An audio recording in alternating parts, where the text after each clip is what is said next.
d'intérêt, je passe. Alors, quand on parle donc arythmie et ECMO, eh bien, on peut parler de deux choses tout à fait différentes, hein. Soit on parle de l'implantation d'une ECMO VA pour une problématique d'arythmie réfractaire, et là, ce sont des arythmies ventriculaires. Mais j'ai demandé à Philippe Godard, et il m'a dit c'est pas de ça dont il voulait que je vous parle, donc je n'en parlerai pas. Et donc, on va se concentrer sur la deuxième partie, qui est donc le patient sous ECMO qui fait d'un nouvel épisode ou des épisodes d'arythmie. Et donc là, la plupart du temps, on parle de fibrillation atriale ou éventuellement de fleuret. Et il est évident que ces malades de soins critiques, graves, cumulent, mais quand je dis ça, je vous apprends rien, beaucoup des facteurs de risque que l'on connaît pour la survenue d'un nouvel épisode de fibrillation atriale, que ça soit des facteurs liés, des facteurs non modifiables liés au patient lui-même, ou que ça soit des facteurs éventuellement modifiables liés soit à la pathologie aiguë pour laquelle il est en réanimation et sous ECMO, soit au traitement éventuellement qu'on utilise pour le prendre en charge, et notamment les agents neutrophils positifs, les agents vasopresseurs qui sont pro-arythmogènes. Alors, les questions qu'on peut se poser sur la prise en charge de l'AFA sous ECMO, c'est donc contrôler les facteurs favorisants modifiables pour ceux qui le sont, comment prévenir éventuellement cette FA, comment la traiter, avec quelle stratégie, quand bloquer. Parce que qu'est-ce qu'une FA hémodynamiquement instable chez un malade sous ECMO? Pas si facile à définir. Quelle est la réalité du sur-risque thromboembolique chez ces patients qui sont déjà anticoagulés? Et enfin, le dernier point, c'est est-ce qu'on peut imaginer ou discuter avec les rythmologues ou envisager une procédure d'ablation préventive en vue de faciliter ou d'accélérer le sevrage de l'ECMO? Donc à partir de là, j'ai regardé quelle était l'évidence et en gros, elle est égale à zéro, quasiment à zéro. C'est-à-dire qu'il n'y a rien dans la littérature sur le sujet, presque rien. Il y a cette étude qui est la plus citée, liée en JCVA, dont je vais vous dire un mot, mais c'est de l'ECMO VV. Il ne s'agit pas d'ECMO VA. Et puis il y a cette revue générale. Alors, je ne sais pas si vous connaissez ce journal, là, ça fait très électroménager, un Vaisselle Plus, mais moi, je ne le connaissais pas. Et donc, j'ai regardé ce mauvais papier publié dans un mauvais journal, et je vous en dirai, mais alors vraiment deux mots. Alors, le premier, donc le papier de Lee, il y a trois informations qui ne sont pas inintéressantes. Vous voyez, un peu plus de 200 patients donc sous ECMO VV, et 30% vont développer un épisode de fibrillation atriale sous ECMO. Alors, c'est une première information, parce que finalement, 30%, c'est quelque chose que l'on connaît, auquel on est plutôt habitué, notamment en post-op de chirurgie cardiaque, et on aurait pu imaginer que ça serait plus, et c'est à peu près la même chose. Et quand on regarde un petit peu la sémiologie de ces épisodes de fibrillation atriale, mais vous voyez que ils surviennent en médiane dans les 2 premiers jours. Ils durent en médiane 24 heures, donc ceux de la FA paroxystique qui ne dure pas longtemps.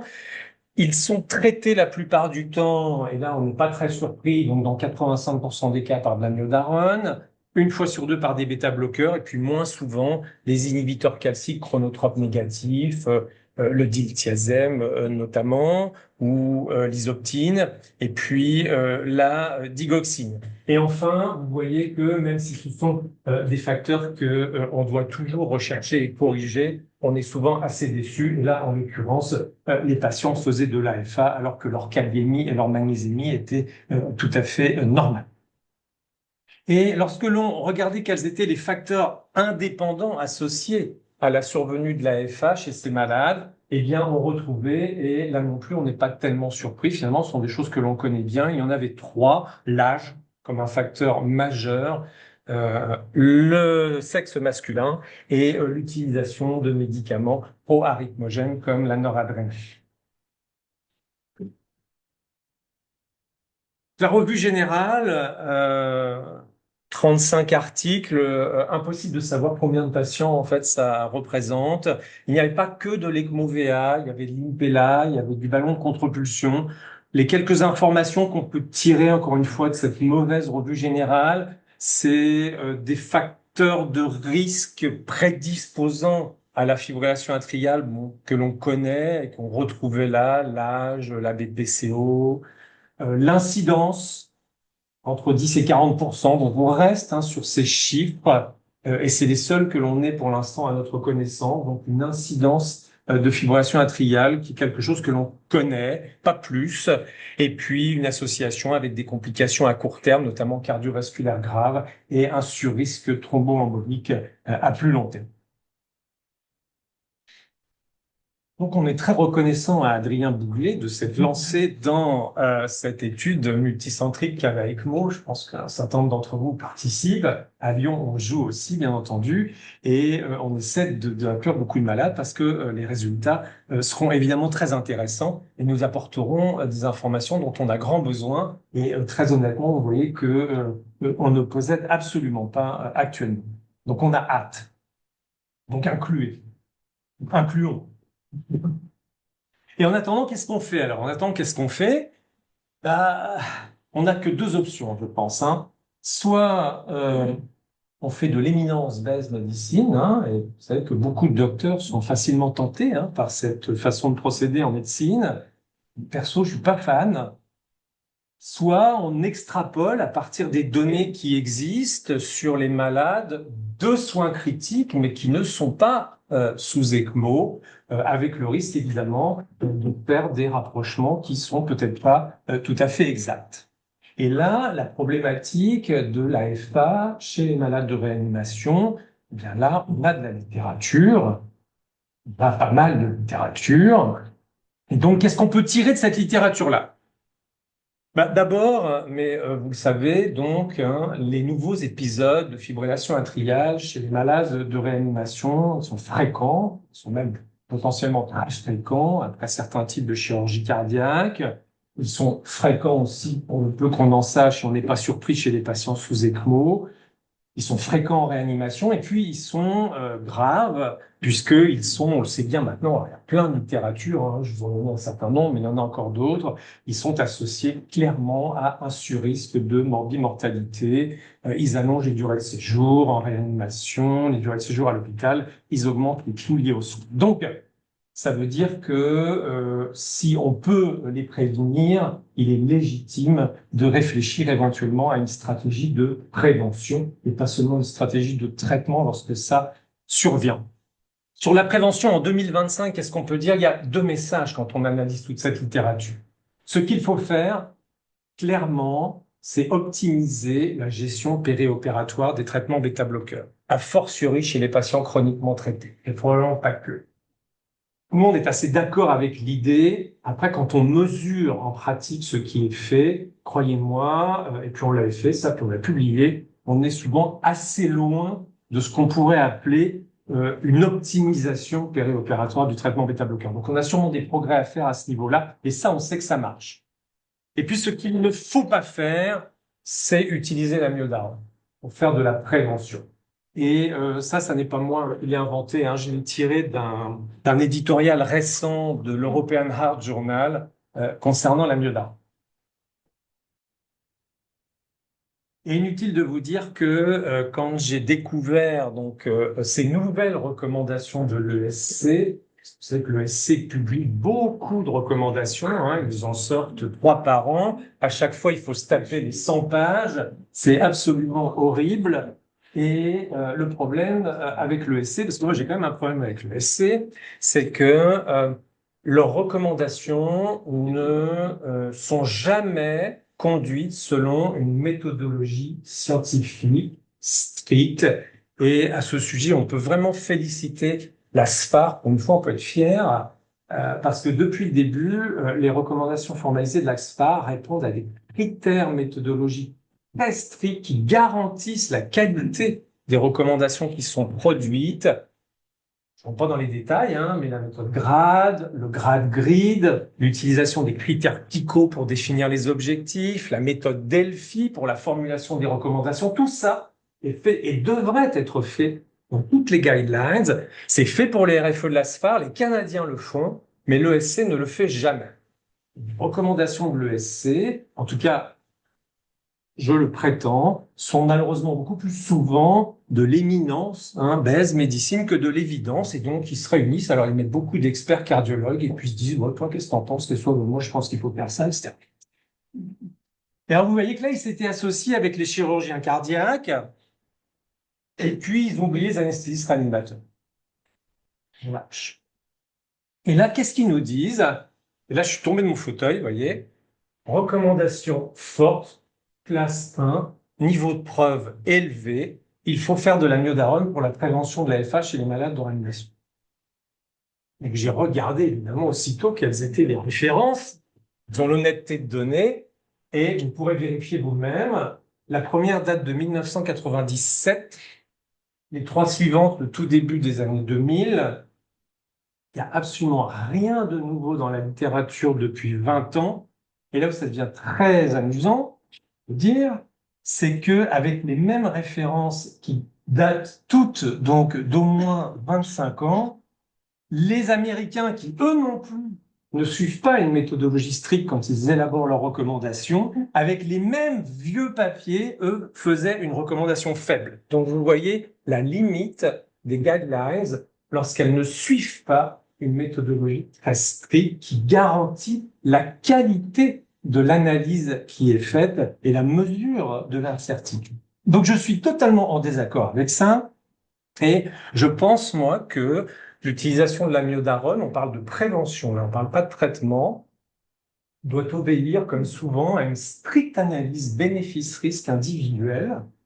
Et si tout le monde connaît bien les avantages de l'amiodarone, notamment lorsqu'elle est utilisée péreuse, c'est quand même rarement le cas chez les malades sous ECMO, eh bien, elle a beaucoup, beaucoup d'inconvénients. Et j'insiste juste sur le risque de pneumopathie interstitielle diffuse que l'on sous-estime réellement parce que c'est 5 à 15% des malades sous amiodarone, que ça n'est pas seulement, que ça ne survient pas seulement, ça ne dépend pas seulement de la dose parce que ça répond en partie à un mécanisme toxico-immunoallergique, que dans 20%, ces pneumopathies interstitielles diffuses peuvent évoluer vers des syndromes de détresse respiratoire aiguë. Et c'est la raison pour laquelle elle est contre-indiquée dans les recommandations chez les BPCO, chez les pneumoectomisés, dans la transplantation pulmonaire, alors qu'il y a beaucoup de fibrillation atriale chez ces patients et que moi, je vois des patients pneumonectomisés qui sont mis sous amiodarone. Eh ben, je pense qu'il ne faut pas le faire. Et enfin, il y a pratiquement autant de protocoles qui sont proposés qu'il y a d'études dans la littérature. Alors, c'est vrai que ça marche versus placebo, mais je suis bien incapable aujourd'hui de vous dire quel schéma d'administration, quand faut-il commencer, à quelle dose, pendant combien de temps, quand faut-il arrêter. On ne peut pas dire ça puisqu'il n'y a absolument pas de protocole clair d'administration qu'on peut dégager de la littérature. Et puis tout le reste, on n'a pas de données suffisamment robustes aujourd'hui pour recommander cette pratique en routine. Beaucoup de choses ont été essayées, les statines, le magnésium, le sotalol, la colchicine, les corticoïdes, et je vous dis aussi, l'injection de Botox dans la graisse péricardique, ça ne marche pas non plus. Donc le Botox, mieux vaut le garder pour autre chose. Si je reviens au bêta-bloqueur, en revanche, le landiolol, pour parler donc du bêta-bloqueur le plus récent et probablement le mieux adapté à notre pratique d'anesthésie et de réanimation, ça c'est la méta-analyse publiée en 2023 par l'équipe de Pidgey-Devaux. Et ce qu'ils avaient montré dans cette méta-analyse, eh bien, c'est que le landiolol, effectivement, versus tout autre choix que l'on peut faire dans le groupe contrôle, amiodarone, sotalol, tout ce que vous voulez, semble effectivement réduire, diviser par deux, en fait, l'incidence de la FA post-opératoire en chirurgie cardiaque lorsqu'elle est utilisée. Alors, probablement que l'interprétation doit être prudente parce que vous voyez que hormis l'étude qu'on avait publiée, nous, donc elle avait été conduite par Arnaud Ferraris, toutes les autres études sont des études japonaises et on sait aujourd'hui qu'il y a une sensibilité différente du japonais au récepteur bêta par rapport au caucasien. Donc il faut probablement plus d'études conduites en Europe sur des populations caucasiennes. Pour confirmer ces résultats, il y avait aussi une diminution de la durée de séjour en réanimation dans le groupe Landiol. Sur le traitement, ce qu'il faut faire quand vous avez un nouvel épisode de FA, il faut choisir votre stratégie. Est-ce que vous voulez faire du rate control? Est-ce que vous voulez faire du rhythm control? Ça n'est pas la même chose. Ce ne sont pas les mêmes médicaments qu'on utilise. Donc, il faut savoir pourquoi on le fait. Et puis, il faut prévenir les complications thromboemboliques pour éviter notamment le risque d'AVC. Alors, on a une seule grande étude randomisée, contrôlée, multicentrique, internationale. Avant, on extrapolait à partir des données de la cardiologie, et donc de la fibrillation atriale qui survenait dans un contexte qui n'était pas du tout le même contexte. C'est cette étude donc de J9, rate control versus rhythm control. Rhythm control, c'était essentiellement de la myodarone, mais pas que. Rate control, c'était essentiellement des bêta-bloqueurs, mais pas que. On n'a évidemment aucune info sur la façon dont les bêta-bloqueurs étaient utilisés, lesquels, à quelle dose, etc. pendant combien de temps. Et vous voyez sur le critère de jugement principal, qui était le nombre de jours passés à l'hôpital dans les 2 mois, c'était la même chose. Et sur le critère secondaire ici, qui était le pourcentage de patients revenus en rythme sinusal à J7, puisque au-delà de J7, on ne parle plus de fibrillation atriale paroxystique, mais de fibrillation atriale persistante, c'était également la même chose. Tout au plus, dans le groupe Rhythm Control, ça paraît normal, le retour en rythme sinusal était un petit peu plus rapide. Donc en termes d'efficacité, match nul, les deux stratégies sont probablement à peu près équivalentes. En termes de sécurité, est-ce qu'il y a une différence? Oui. Beaucoup de déviations et de violations de protocole dans cette étude. Dans 25% des cas, dans le groupe rate control, pourquoi les docteurs switchaient? Parce que ça ne marchait pas. C'est-à-dire qu'ils n'arrivaient pas à ralentir la fréquence ventriculaire en dessous de 110, puisque c'est ce qui est recommandé dans les guidelines. Et donc, ils switchaient vers du rhythm control. Mais regardez dans le groupe rhythm control, où c'était donc essentiellement de la myodarone, c'était les effets indésirables qui conduisaient, dans 25% des cas, à switcher dans l'autre groupe. Donc, encore une fois, attention, la myodarone, c'est un médicament qui génère beaucoup d'effets indésirables et qu'il faut utiliser, je pense, avec beaucoup plus de précaution que ce que l'on ne fait habituellement. Donc, quelle stratégie? Elle dépend de la tolérance hémodynamique, en fait, de la fibrillation atriale. Si c'est bien toléré, ce qui est le cas la plupart du temps, ce qui est recommandé dans toutes les guidelines, c'est une stratégie de rate control, un bêta-bloqueur ou un inhibiteur calcique, un peu plus difficile à utiliser, éventuellement associé à de la digoxine si vous n'y arrivez pas avec un seul médicament, plus ou moins des anticoagulants, objectif, fréquence cardiaque inférieure à 110. Et puis, ça va de toute façon se réduire tout seul dans 80% des cas en moins de 24 heures et dans 98% des cas dans les 7 premiers jours. Si l'AFA est mal tolérée, 10% des patients, c'est plus rare, hypotension artérielle, OAP, ischémie myocardique, eh bien évidemment, il y a urgence à réduire le trouble du rythme et donc il faut choquer. Et puis vous avez la zone grise entre deux, où elle n'est pas vraiment mal tolérée, mais elle n'est pas non plus complètement asymptomatique. Petit peu de crépitant au bas, la SVO2 qui baisse un petit peu, la plaque qui monte un petit peu, je ne sais pas ce que vous voulez. Et là, il y a une place pour une stratégie médicamenteuse de rhythm control, et c'est l'amiodarone, effectivement, là, qui est recommandé, ou si vous l'avez, le Vernacalan, mais il n'est pas encore tellement distribué en France. Et donc, c'est ce que on retrouve dans les recommandations. Alors, celle de l'ESC, je vous dis, de toute façon, ils en mettent partout. Il y a des recommandations, l'ESC, donc rien contre les cardiologues, au contraire. Et donc, vous voyez, le rate control, ça se fait avec des bêta-bloqueurs, plus ou moins un inhibiteur calcique chronotrope négatif en première intention, éventuellement de la digoxine quand il y a un mauvais VG, et puis l'objectif, c'est 110 de fréquence cardiaque, je vous l'ai dit. Est-ce que le landiolol, ça a sa place dans le traitement? On a vu que dans la prévention, ça marchait. Dans le traitement, oui, ça marche aussi et il y a, on pourrait appeler ça le double effet qui se coule, l'andiolol, c'est que évidemment ça marche pour ralentir la fréquence cardiaque, et donc pour faire du rate control, c'est un bêta-bloqueur, chronotrope négatif. J'ai quasiment terminé, Alexandre, merci. Mais en plus, ça semble accélérer le retour en rythme sinusal et donc dans la littérature, ça c'est une revue systématique qu'on avait publiée il y a quelques années. On n'avait pas pu faire de méta-analyse parce qu'il y avait trop d'hétérogénéité dans les études. Les malades reviennent plus rapidement en rythme sinusal. Et c'est mon avant-dernière diapositive. L'année dernière, donc Bruno Lévy a publié cette revue systématique et là aussi, il n'a pas pu faire de méta-analyse à cause de l'hétérogénéité et de la mauvaise qualité globalement des études. 17 études. Ce qui est bien, c'est que c'est de la réanimation, mais hors chirurgie cardiaque. Ça change un petit peu parce qu'on n'a pas beaucoup de données. Donc, vous voyez, le landiolol, ça ralentit entre 20 et 50% la fréquence cardiaque des patients en FA. Lorsque vous faites du rate control, le délai moyen de retour en rythme sinusal, c'est entre 2 et 9 heures. Donc, ce sont vraiment des épisodes paroxystiques qui ne durent pas longtemps. Les doses moyennes utilisées sont des doses faibles à modérées et il y a beaucoup moins d'hypotension artérielle qu'on avait avec l'esmolol. Et ça, c'est le gros avantage du landiolol. Et ils avaient regardé s'il y avait une différence entre les patients de réanimation médicale et les patients de réanimation chirurgicale. Et en fait, il n'y en avait pas. Donc, en conclusion, l'incidence de l'AFA sous ECMO semble élevé, mais peut-être pas plus élevé que ce à quoi on est habitué. On a besoin de données supplémentaires et donc on attendra les résultats de cava ECMO. Difficile de dire chez un patient sous ECMO ce qu'est une FA bien tolérée et une FA moins bien tolérée. Et sur quels critères faut-il se baser? Peut-être, comme l'a évoqué Adrien, il faut aller plus loin que la pression artérielle et regarder, par exemple, est-ce que la microcirculation peut discriminer.